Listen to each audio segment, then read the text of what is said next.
দুটো দরজাই পাশাপাশি, এক পাশে আমি থাকি আর এক পাশে আমার সাইডম্যান ভাবি। দেবরের চাকুরি সূত্রে আমরা একসাথে থাকা। বিগত 2.5 বছর আমরা একসাথে থাকি। এই 2.5 বছর একসাথে থাকলো ভাবি থাকতো 2 তলা আর আমি থাকতাম 1 তলায়। গত 6 মাস হয় আমরা একসাথে বাসা চেঞ্জ করেছি, একই বাসাতে পাশাপাশি রুম। 6 মাসের মধ্যে 3 মাস ছিলাম বাবার বাড়িতে আর 3 মাস ভাবির সাথে একসাথে থাকি। আমাদের জামাইরা যখন বাসাতে থাকতো না তখন সব সময় আমরা একে অপরের বাসায় থাকতাম। ভাবিরও ছোট্ট বাবু, আমারও, এই জন্য আসা যাওয়া হতো। বাচ্চারা সবসময় একসাথে খেলা করতো।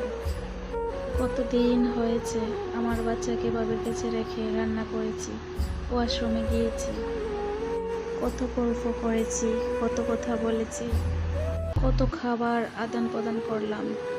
3 মাস আগেও ভাবির সাথে যখন বাবার বাড়ি যাই তখন তার সাথে লাস্ট দেখা করে গিয়েছিলাম। ওই দেখা যে আমার তার সাথে লাস্ট দেখা হবে আমি কল্পনাও করিনি। ভাবি আমি সেম এজের।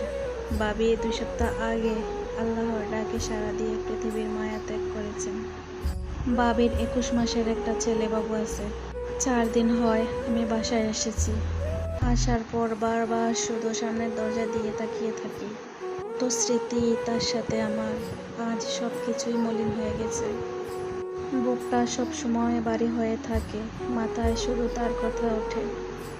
কিভাবে কি হয়ে গেল, কেন হলো? তার ছোট্ট একটা বাচ্চা, তে কোনো খাবারই খায় না, শুধু বেস্ট মিল্ক ছাড়া। আজ ছোট্ট বাচ্চাটাও তার মাকে ছাড়া 11 দিন। আল্লাহ কি পরীক্ষা নেয়। ভাবির আচরণ অনেক অমায়িক, সবসময় পর্দা করতো। দোয়া করি ভাবিটার জন্য, আল্লাহ যেন ভাবিকে জান্নাতুল ফেরদাউস দান করে।